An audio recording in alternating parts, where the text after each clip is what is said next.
Alright guys, so this is kind of part two of the sculpting lecture. We're not going to get into all the tools that are with ZBrush, but we're going to talk a little bit about Dynamesh here and how to use it and how to use it to your advantage. And then we'll talk about how you can export it. And then later this week I'll show you how to take that export and re-topo it using 3D Coat. Now for the most part, when you do grab this little log that we built in Maya, when you do grab an item like this and you want to sculpt it, a lot of times you'll be sculpting it so that you can export your normals. Unfortunately, we'll not be getting into it in this particular series of lectures. We're just going to talk about how we can use its silhouette and just make a lower poly model that's based off some of the detail that we've created, and you have the option to play with that some more. First off, I brought in my model, which you saw me do before, and I talked about a little bit of the navigation here with ZBrush. It's a little bit tricky, especially if you're used to Maya, 3D Studio Max, and pretty much any other program. It's got a very unique interface. It's not the best in the world, and it still could be a lot more intuitive, but overall you do get used to it. It's actually not that hard to navigate after a while if you just remember where things are at. Now, what we're going to do is we're going to go over here to geometry. Now, one thing I do want to point out, when you do import your models, you saw us import ours with little to no problem. If you ever import it and you notice that the edit doesn't come up for you to make this 3D, otherwise it's going to stay in its 2D world. To make it 3D as in they're 2.5D. To be able to do that, you have to hit edit. But if that's grayed out, what you'll do is when you import your model and you select it and then draw it on the screen, if you can't get it to come up, in other words, you can't rotate around it and do everything you normally do in 3D. You want to say make polymesh 3D. When you do that, you'll notice when you open up your geometry, Dynamesh will not be grayed out anymore and it'll be ready for you to use. Now let me explain a little bit about Dynamesh. It works like Sculptress. Basically, as you push and pull, it's voxel technology. As you push and pull, the object will update. Unfortunately, in ZBrush, it's a little bit different compared to Sculptress. You have to actually control select outside for it to rebuild itself. It's a little bit of a pain, but it's actually not that bad once you see some of the more powerful things you can do. What we're going to have to do, and I wasn't aware of this, you actually have to bump up your resolution for Dynamesh to really work well. So I'm going to bump up my resolution pretty high. And my blur, I'm not going to make it too blurry. I'll make it up to maybe 36 or 32. And then once I do that, I can convert the object to Dynamesh. Now ZBrush knows that you're talking about this particular guy, so I'll actually update. It is a taxing program though, but you got to be careful because using Dynamesh you can't fill up your memory cache, especially if your computer is, even if it's a kind of top of the line. Like I was working on some stuff and started putting on a lot of complicated stuff using Dynamesh, and I filled up my memory cache and I couldn't undo at one point. What I can do to fix that is go into my preferences and fix my undos so that I don't run out of those, and just make sure I don't have anything else on. I have a lot of stuff in the background right now, so that did not help at all. And Camtasia does take up a lot of memory. Alright, so we got this guy going right here. We got him all ready to go. We converted him to Dynamesh. What we're going to do is mess with some of the brushes. Now, one of the things you can do when using a ZBrush, almost said 3D Coat, when using ZBrush, we actually have our basic sculpt brushes here we can play with. I can leave this as my basic sculpt brush, but you also have your stroke control. You have a few you can have here, which is kind of nice. But one thing I do want to load is my alphas. Now you can go all over the place and load alphas from all over the internet. One in particular website I went to, let me see if I can call him up. It's on ZBrush Central. You can ignore my comic book work here. ZBrush Central here, oops, my bad, has tons of stuff that you can download, and I grabbed some bark brushes here and I just downloaded it and I put it in an area where I can grab it. It's actually pretty cool. You can even if you're part of a group, you can contact the artist, ask them how he did it, but most of these are PSDs that you can grab and you can load them into your ZBrush files. So let's go back into ZBrush here. So I'm going to do that with my alpha. I'll click on my alpha here. If you don't see what you want based on what you maybe loaded before, there's a ton here that are actually kind of cool. Some of them I previously loaded, some of them are default. Let's go to import, and I'm going to go to my Dropbox here, brushes, ZBrush, and the one I want to get is the KD Natural 8. This is some bark brush, and you can make your own. You can actually go into Photoshop, make a black and white version of this, save it as a PSD if you want. It's up to you. Saving it as a PSD allows you, if you need to go in here and make some changes really quickly, you can. So we have this brush ready to go. Now, one thing I do want to be careful. Be careful if you turn up your Z intensity. This is the strength, and you can actually, if you make it too high, you can burn through some of your memory, especially if it's a very complicated and large object. All right, so I'm going to increase my draw size a little bit and lower my focal length a little bit here so I get a bigger brush. So as I stroke, I can actually see the object get in closer. And as I stroke, sorry, it'll have bigger results. My bad. I was talking and doing something at the same time, and you can see that we can get some nice effect in there. A little bit of bark going on, and you can thank the artist for doing that, which is kind of nice. And now, if you wanted to rebuild, I hit Control on the outside, deselect, and ZBrush will rebuild that geo for us. Give it a second here. Hopefully it doesn't crash. That would be bad. Actually, not too shabby. Look at that. Pretty cool. And we can take that all the way through here. Another thing you can use, which is actually shows the power of ZBrush in this particular tool. Let's increase our draw size, and we can decrease our focal length so we just have a kind of a bigger inner radius here. I can push and pull on the object even after sculpting, and it has a nice even displacement as I push and pull on the object, which is way cool. As you shift, remember you can hit shift and rotate your camera, and it'll lock your views into play, which is kind of nice. You can also go in here and frame your object if you need to frame it, which is kind of cool. But whatever you do, don't, and I'll repeat this, don't use zoom. Make sure you use scale to change the placement of your object. I know it's kind of weird, but those things can help. All right, so let's paint a little bit more. So we'll get out of the old move tool. We'll get back into our sculpt tool and really have some fun with this guy. So let's go back to standard. There he goes. Remember, it's my alpha. Also, I want to point out that you can go in here under brush and you can control some of these variables, which is nice. You have a depth control, which allows you to play with this guy. Now, we're not really going to get too much into masking in general, but we're just using the brush right now, the alphas, as an actual brush change. You can go in here and mess with your modifiers here, strength, multiplier, smooth, pressure, which is kind of nice, brush modifier, tilt your brush if you want to. So it's really cool. You actually have a lot of control on these particular objects.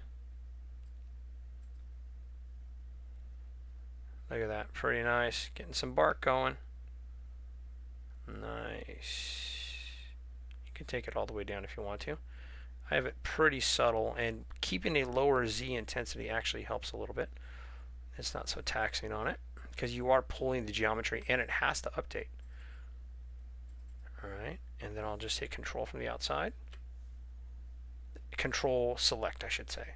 Causes it to rebuild. If you think it's too sharp, you can increase the smoothness again over here under Dynamesh. It'll blur out the results. This guy's taking a little bit of time. Don't run out of memory, please. Sometimes when it runs out of memory, you'll have like holes in your thing. And you're like, no. You notice we got a really hard seam right there. So what we can do, I can hit Shift because I loaded smooth earlier on. When you select smooth, that particular one, what happens, or any of these brushes I should say, but mainly smooth here, once I selected it, it's going to require, you'll notice it says here, this brush will be selected sculpting, smooth brush, press shift key, and then click to use. So it's my alternative brush to use, so I can go in here and smooth this out a little bit. I can increase its intensity here if I want.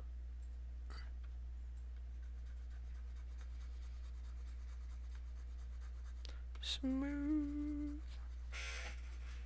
There we go. Focal shift this guy. And shift again and do some smoothing. And do Control from the outside to see that update.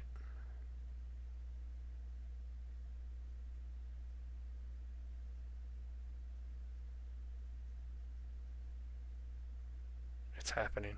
It's thinking. There, see? A little bit smoother than it was before. So there's a lot of things you can do. Now, if you want it to display a little bit blurrier, you can bump that up. I went to 59 just now. it'll actually blur out your results. And to kind of get a proper rebuild, control select on the outside. And most of the time it should update, but if you are, as you're painting, that can help you keep things together. So again, let's go to move this time. A little more moving. A little more moving there. And you'll notice, be careful if you're moving and painting, you will make things a little bit blurry just because you're moving things around here. Let's smooth this out a little bit. So I'll hit shift to go to smooth.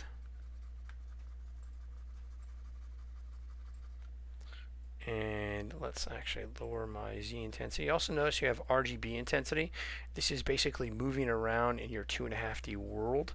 This allows you to move these pixel type of information because it's like it's a 2.5 D type of environment we're dealing with.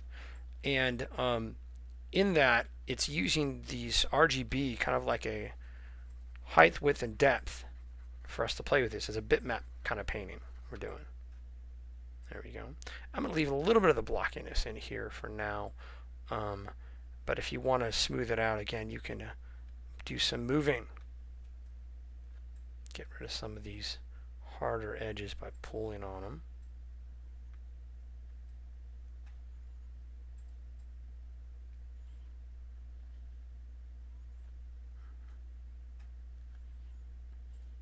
Bump up my resolution, bump up my blur a little bit.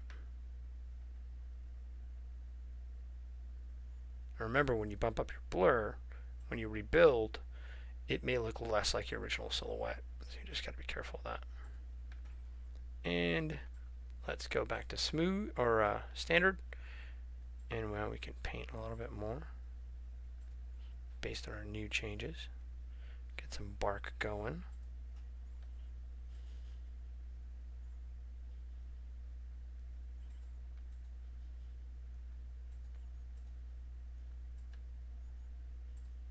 Smooth that out, like how, oof, that's rough. Smooth that out dramatically.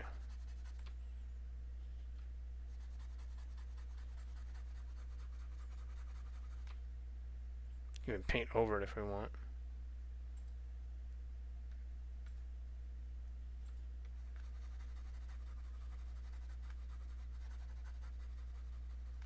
Oh, I know why, because my Z depth, my Z intensity is still too high.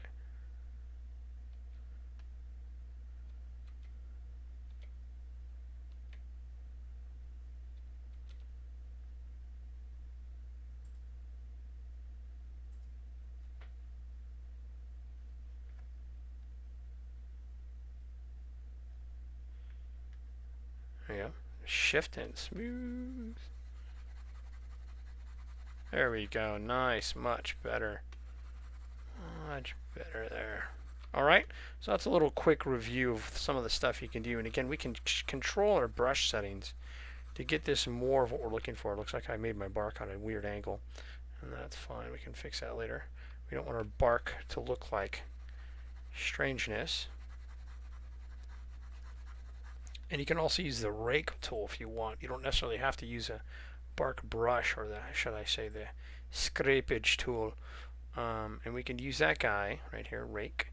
We can use this guy and lower his Z intensity a bit. And his draw size.